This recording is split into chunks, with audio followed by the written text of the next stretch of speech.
Là những bã bắp á, khi mà mình suốt rồi á, ở trong cái máy á, mình sẽ lấy ra với bà cô chú. Nhiều khi hột á, bị rớt á, tại vì bắp nó chín quá á. Đây. Nên là mình sẽ ấy nữa, mình lọc ra, lọc mấy cái bã này ra, rồi mình lấy hột bắp. Mình có thể là xay bột bắp mình hấp cũng được nữa. Đúng à? Mấy phút à?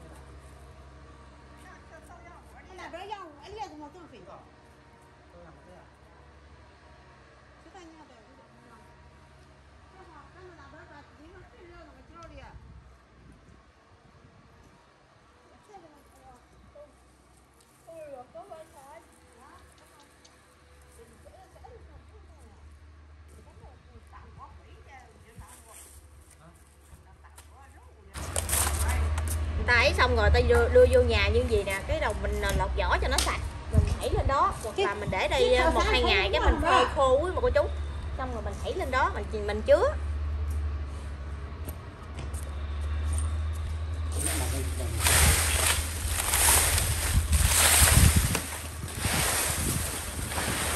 Mấy vỏ bắp này nữa để cho nội ở đẳng, nội đốt lò ở đẳng.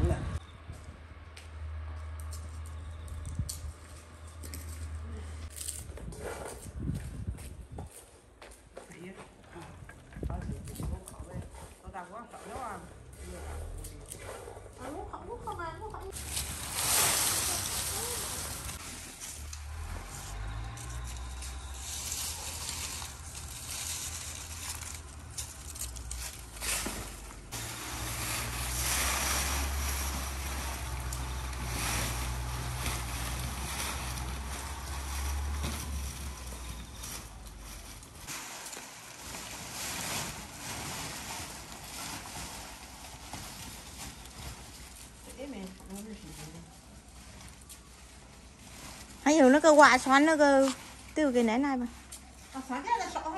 Ừ.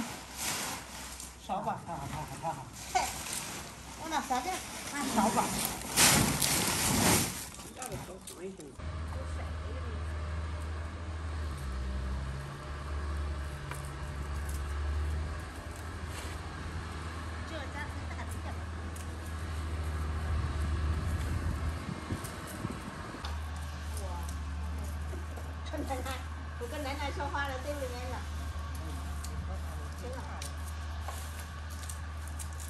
Thì nó còn Hoàng Dung không?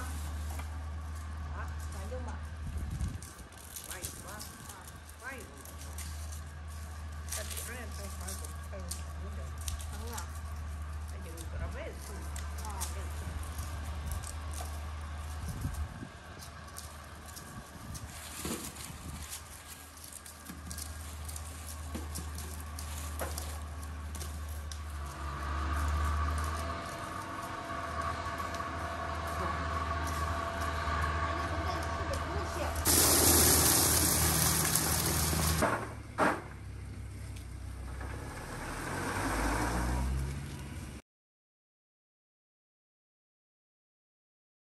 Thường thì mẹ làm bánh bao á, mẹ sẽ dùng bột mì này.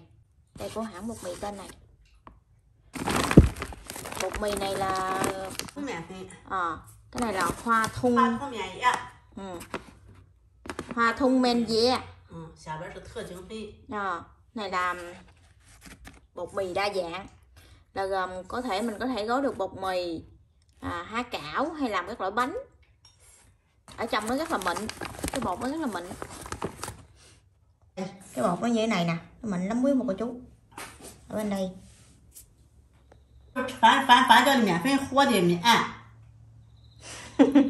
Con hỏi mẹ cái này để bột nở hay là bột nổi? Tại vì cũng có cô chú. Tại vì cũng có cô chú hỏi con cái này để bột nở hay bột nổi, thì thường nhà con là làm bánh bao á là để bột nở như thế này nè, một chút nữa là cho bột nó nở ra. Đây mẹ làm nãy giờ nên là con không có hay.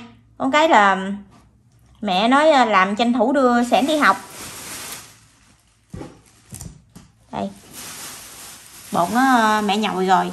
Cái này mình để bột mì hồi nãy đó, cái loại bột mì con dùng đó với bột nở trộn chung vô, với mình lấy cái nước ấm nha quý bà cô chú. Mình pha cái nước ấm hơi để bữa nào có dịp mẹ làm đợt sau đi, 3-4 bữa này mẹ làm thì con sẽ quay nó chính xác hơn.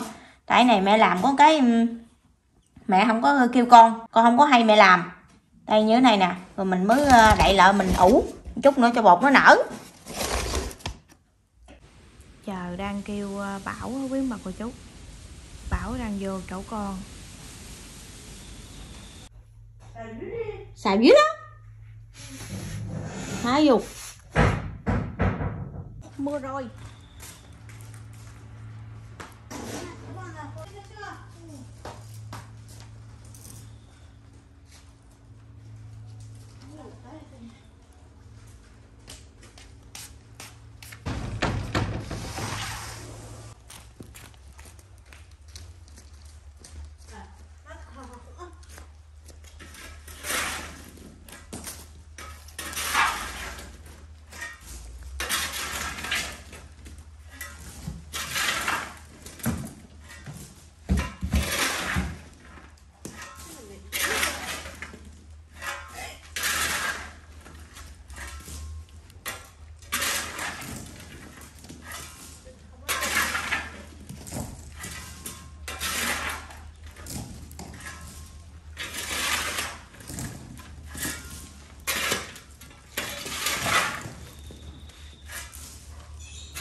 Chị mưa rồi. Hả? Mưa xuống rồi. Sao gì vậy? Tung son mà. Sao ăn tí rồi? Tiêu liềm em mà. Thăm ba thăm mốt. Cay thử lại bà. À. Chứ cơ. Cay bà. Ê. Khoan.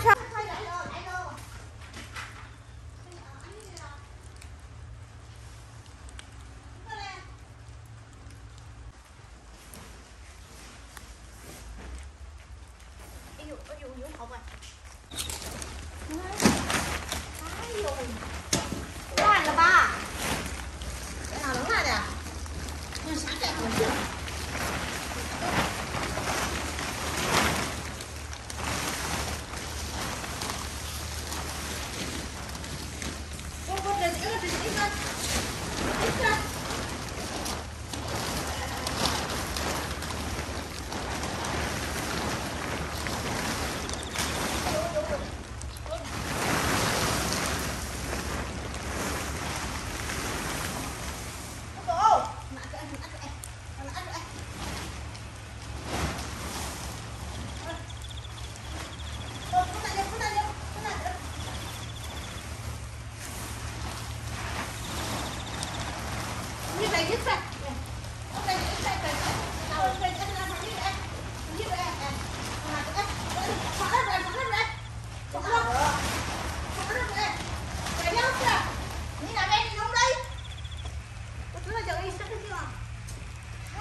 去。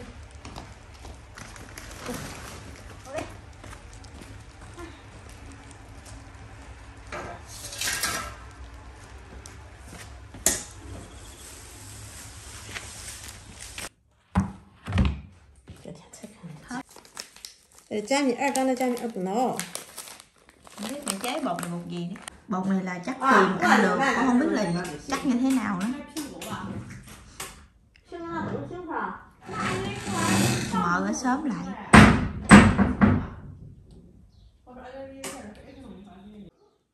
Bột nở ra nè quý bà chú.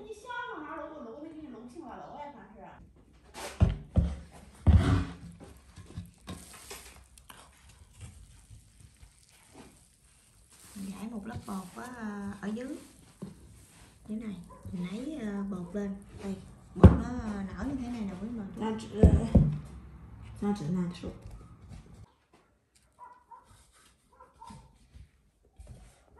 Này mẹ trộn một ít bột đen của bà nội ở đẳng với bột trắng.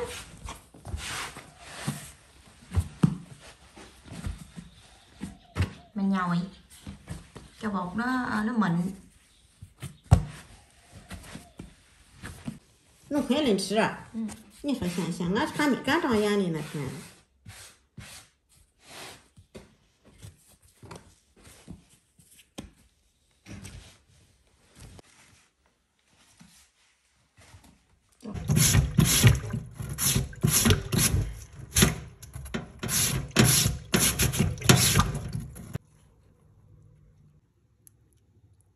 Cái này có xa nhiều kinh mắm mà căng nung à. 哎呀，我过去了，我都来这正干了没？ À sướng. 他看多少来？ Xì tè. Hả? Lưu tèm bả. Lưu tèm bả. 6点半。 À. 好， Lưu tèm bả là sư phạm nha sướng. Bây giờ chủ phạm là. Nung món mò là. 你包干了吧？ Hả? 包干了包馍吧？ Mama hồi lại là bảo. Mama che chữ sáng là. 搁里有菜。 Bố. 嘛？ Bố có chiếu xài. 什么？ Nung món mò. 光肉啊！ À. 哎呀，得长菜了。 Bà nội hỏi gói bánh bao có để gạo không, nói không, để thịt không à. Nội là lấy cái này để về đắng nữa làm gì á. Cắn xa gì vừa mới chuyển mưa mà giờ ông nghỉ mưa rồi, ông chỉ chuyển thôi. Ui chuột phai nè. Kêu bà nội lên cơm. Cái này con làm sạch rồi, con sẽ cho một ít hạt nêm nha, tí muối thêm nữa, tại vì ba cũng ăn mặn mới được. Bà nội cũng vậy, chút ít thôi. Và tí rượu nấu ăn vô. Đây là bột chiên giòn, mình sẽ trộn chung vô cá luôn chút mình cho dễ chiên. Cho một cái trứng. Mình sẽ trộn lại lên, trộn đều.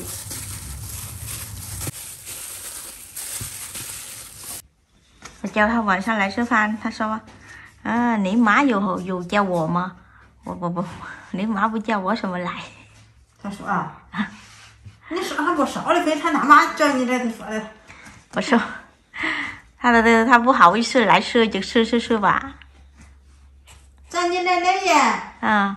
Giống như nãy bà nội lại con kêu bà nội ăn cơm á, bà nội ý bà nội nói là mẹ không kêu con, mẹ không kêu á, bà nội sao lại, tại vì con cái ở đây nhà ai nấy ở với mà cô chú, dù cho ông bà nội hay ba mẹ em gì bây giờ ra riêng, nói chung cuộc sống ở bên đây người ta sống vậy rồi. Nó lại từ hồi hôm bữa mà con quay clip đến giờ, lúc mà chồng con đi tới giờ á, ông với lại bây giờ con cũng làm có thu nhập á, giống như con muốn làm một cái gì đó cho ông bà của mình. Ông bà cũng già rồi, cũng nói chung là cũng không sống được bao lâu, mình đâu có biết trước được thời gian quyết mà cô chú. Con thấy vậy á, con cứ nấu ăn cái nào, nhiều khi cái món nào ngon á con kêu nội lại nội ăn, thì nó nói kêu hoài giống như ngại á quý mà cô chú. Rồi thấy nội nói nhiều khi sợ mẹ nói này kia, nhưng mà mẹ nói cứ lại ăn bình thường chứ có gì đâu.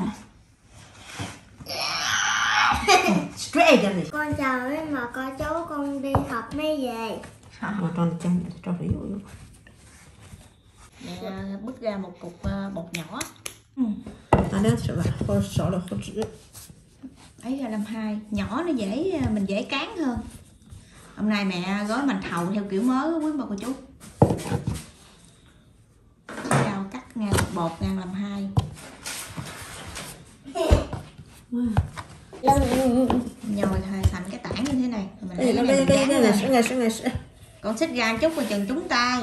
Dạ.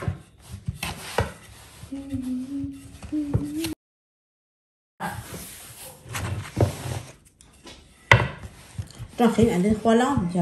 Quả nông y cơ. Khi mình cán ra miếng bột mỏng bự như thế này. Đây là thịt bằm, mình ớp một ít nước tương, một ít muối và một ít hạt nêm và một ít dầu mè. Này nước tương. Ồ, chan dỗ to là. Mẹ ơi, đợi ở miếng này hả?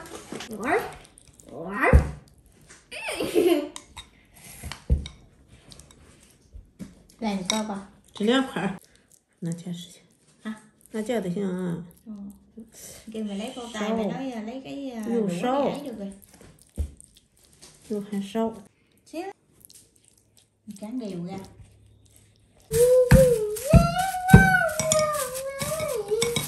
Sẵn đi lỡ bắt cái đèn lên cho mẹ coi. Dạ. Bắt đèn bự hay đèn nhỏ? Nó. Thả đều ra cái bánh. 没葱花。 Cuốn lại hả? Nè này, nè nông chứ con nóng thằng cuốn không? 成功了，好吃。我看到这样，我看跟跟俺在一样村的闺女，跟那姨他们，跟那大姨同岁。 Mình cuốn lại. 他问哎，那儿媳妇做饭吧，我做饭。那个那跟那老子带上嘴儿不带上嘴儿，你俩带上我带上嘴儿，哎呀行。他说要不都带上嘴儿受不了。 Mà. 他都带上嘴儿受不了。受不了。 Sao qua tay xô bù liễu. 麻烦呀。 Sao mà má phá. 是这他都说的。我说你这么钱，他说我搞的花去呢。 Ở bên đây nhiều khi sống cũng nói chung là nhiều khi cái chuyện của mình á người ta không có biết được cái gia đình của mình đó. Nhiều khi người ta chỉ nghe vậy thôi, với người ta cũng chưa có biết được cái câu chuyện bên trong như thế nào. Người ta không biết á, rồi người ta cứ đồn đi đồn lại, người ta nói quý mà cô chú. Mình lấy xong rồi mình bẻ như thế này nè. Đây. Mình làm cho nó dặn gì. Đã bà đây chắc à. Đã bà. Có ta. Tờ hơi men này này. Ní tờ hơi mẹ. Đúng với tàn hơi mẹ. À. 有的像蛇哥，原来和我老汉嫂子撵俺，我说妈，你那使劲撵使劲了，你听没？就行了是吧？哎。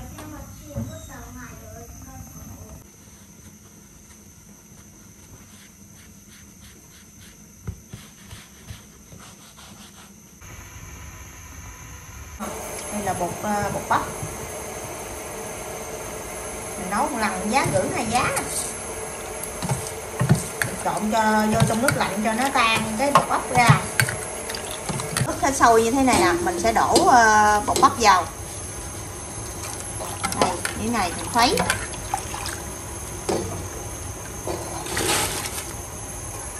Chút nữa nó sẽ kẹo lại quý bà cô chú. Mình nấu một chút bột bắp nó sẽ lấy lại. Như này đây.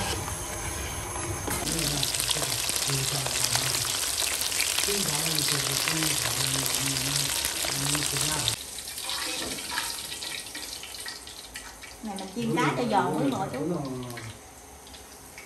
Các bạn. 你倒水不还挺管你根儿没着的。好吃吗？不好吃，专门不叫你吃，是吧？好吃。啊？不好吃，我不吃了。好吃不叫你吃，满大子，是吧？好吃。不好吃。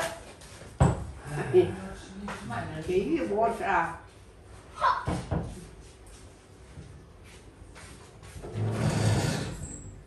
吃，好吃的，还好吃的这都。Thế là đầy đủ. Nó vô đây là nó ấm, ở ngoài nó Như từ thay nó có được thôi. mũi mũi được. Bây giờ không rồi. Tiếp pha là không.你等大大，你等。 Rồi ăn cơm. Hay vô nóng.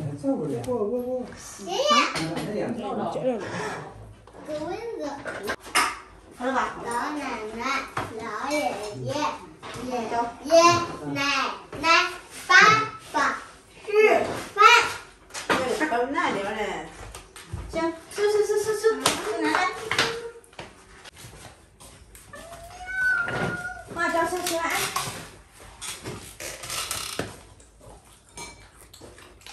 Rồi nó khỉ rồi. Nó sao khỉ vậy? Có khăn hết cũng phải. Chỉ xem khăn rồi được. Xem khăn cho em bà, khai được không?哎，把它 Tống 把 rồi, nông dưỡng xe con rồi. Nóng. Là xem mà. Nóng nóng quá nóng. Đúng đi, cái này của bà.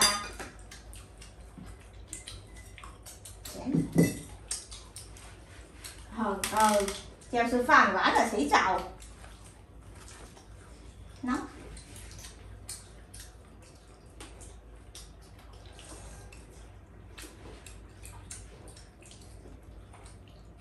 Mà quý bà cô chú ăn bánh nha. Bánh của mẹ làm. Đồ của con mới ăn. Này này. Đi xuống một. Xíu đi. Ngon cá. Xíu đi. Để thằng đấy đi à? Xem bà. Xem. Không xem à? Nó quá à? Để trên lại này. Mà quý bà cô chú cùng dùng bữa cơm gia đình luôn nha. Không à?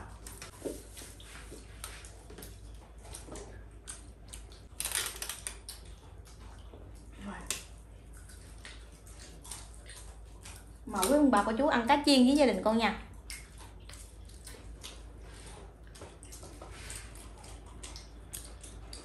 Ngon. Chồng con với ba hôm nay đi làm. Hôm qua thì mấy ngày trước á là ba ở nhà làm công chuyện, chồng con thay ba đi làm chỗ của ba. Ăn để đi, chút nữa mẹ chùi. Khăn dụ xưa nữa này. Hả? Vú xưa. Lúc cũng bỏ cái này. Vì lúc đó là từ 一会儿呢， Xí chỗ. cái tối đi đây. 睡觉，对吧呢？ Chị tối. 不是洗澡的，啊，洗澡的，洗澡，洗澡，休息上去。哦，俺都去了， Hồi ra đúng chưa rồi? 啊， Cái chưa rồi? 哦， Mẹ gói bánh này ngon quý bà chú. Nè. Cái hộp xưa. Mà hồi chiều á con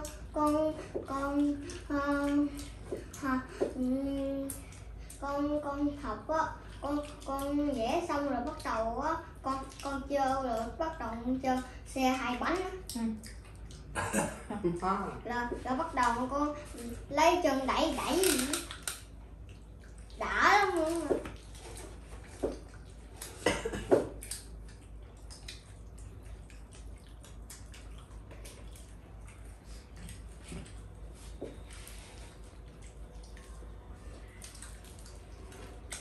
Cá này nói chung là nó cũng ít xương, ở trong cũng thịt nhiều, nó có lượng xương. Chưa ăn. Cái nặng nặng. Cái này là lá dậu luôn. Ngon.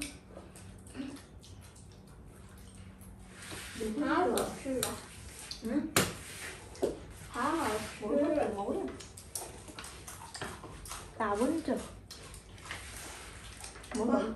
我刚看到爷爷的老爷爷的手有人惹我打。Tại sao bà? Tại lâu tạc à? Tại lâu tạc bây giờ. Thì thu được rồi à? À.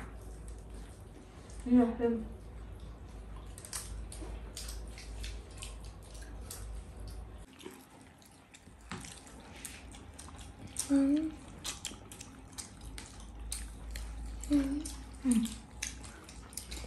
hả? Ngon hơn đi.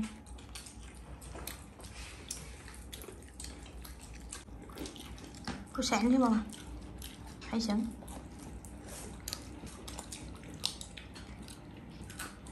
Vô bơi mèo không được. Đây là tỏi ngâm với dưa leo ngâm. Rất là nhiều, chả mắm mà đi ra. Mình vào.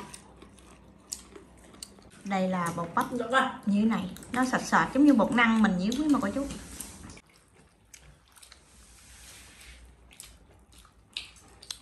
Thử xem đi thôi chứ cơ nha.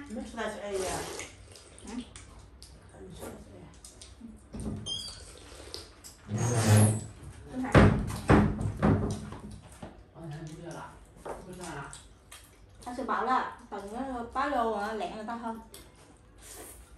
Để chú. Sao dưới này nè. Thế là đừng nhỏ.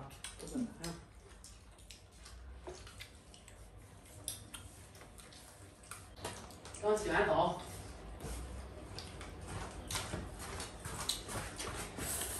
Nó tại cái này.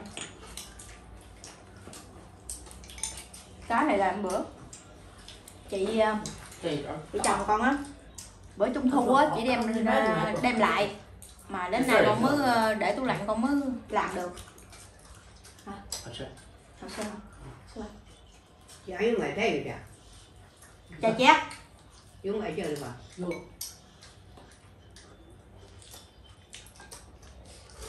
Có thuốc là còn. Không có chơi được. 是呀。人说这个鱼刺儿不能专门腌一些，拔出来就拔出来。这那鱼是好吃的。能炸，能炸。我先掉两坨，或者当时就是两边儿一头儿鱼它鱼刺儿不能它腌，你说啥？没那好吃的。把那两片儿，还有。我这是直接打啥都。不是你弄的？我中午的饭。 À.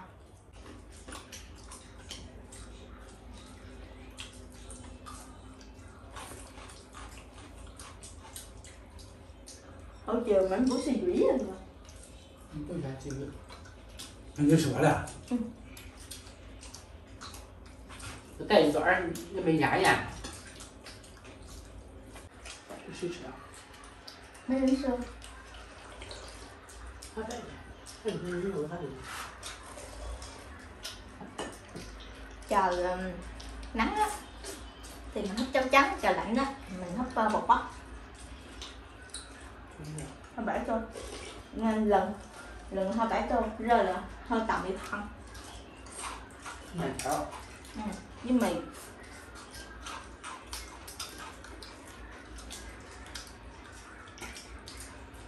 Từ sáng ra làm tối nữa. Nó là cho con có sao được.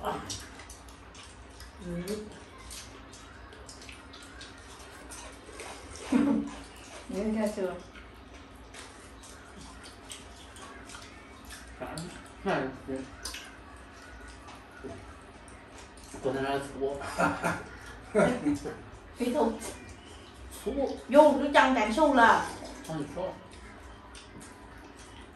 xào sơ xoạn. Có sơ xoạn nó được. Cứ mà bà cạo hoa xào xa nhiều cái mà ăn.啥个你啊？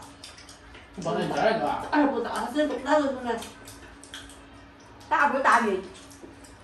哪里炸？ Nó là sao à? 我没吃。 Đây là con. Nước cạo hoa là bao nhiêu sao là mật? Nhà con mình sẽ thấy. Này này 哎 thì 呀， tao 我 xanh. 的啊，哎呀妈，我的呀， Vô. 这个啊，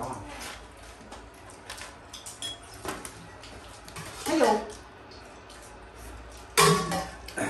我茶水也喝呀， Vậy là quá tôi ăn của nó.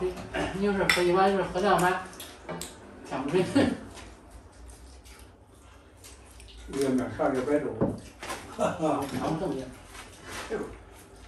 Cái này xem phá ra. Giống như mì lạnh đó, giúp trưa con với mẹ ăn còn á, thấy gì chiều để vô trong bột bắp luôn. Dạ sư dạ.反正吃饭就不能上两个家里。不是烧菜饭店，都是饭店的家。Vô phải chị. 一个是李阳豆腐脑，一个刚豆腐脑。豆腐脑是一样豆腐脑。还有饭店的。啊。一样豆腐脑汤不一样。好也很好。汤肯定好呗。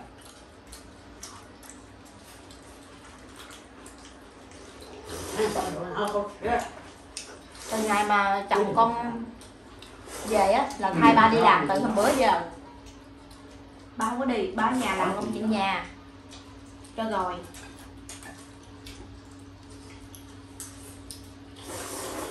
你说什么？你给别人奶奶说一说，他自己说。就是刚好我正年呀，啊，正年呀，这年。买的方便子，买的吧？ Mày 买的方便。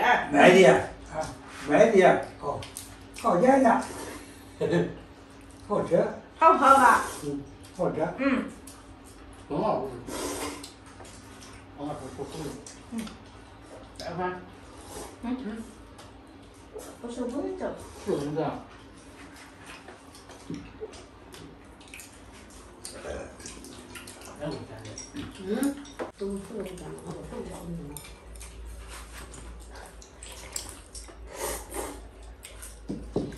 那晚上我打呼噜了吧？哎，我。 Mấy Sơn Trang. 俺都睡着没了。妈， Ba thôi ba con thấy dùng không? 不喝了，那跟你喝吧。我不喝了，不喝了。 Vậy giờ hợp rồi vậy giờ. 你喝吧，不喝你了。不买点药哈？你不喝们了，这不平常还不买你喝完饭了？ Cái gì? 是得吃一月，不吃了，吃2回了。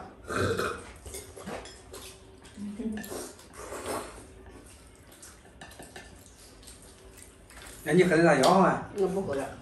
买着。你要喝俺买点药。不喝的。药我不要啊。不喝了。22块1个馍馍的吃2块1。我买着没买，你看喝干啥的？ Hả?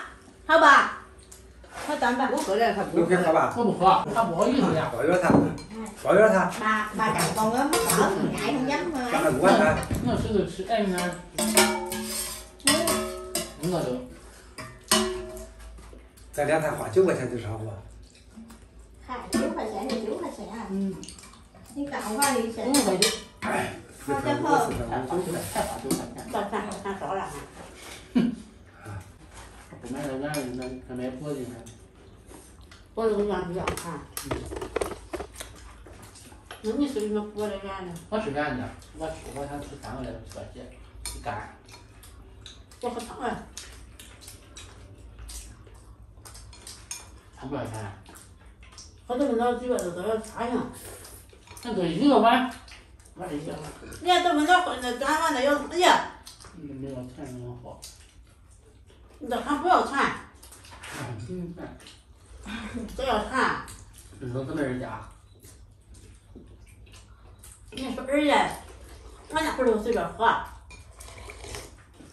那儿什么时候啊？那8年前你还8年以前呀？我3年以前1块5的，过了3年到2块2。 Buổi tối gia đình con chỉ có vậy đó, nó đơn giản gì đâu quý bà cô chú.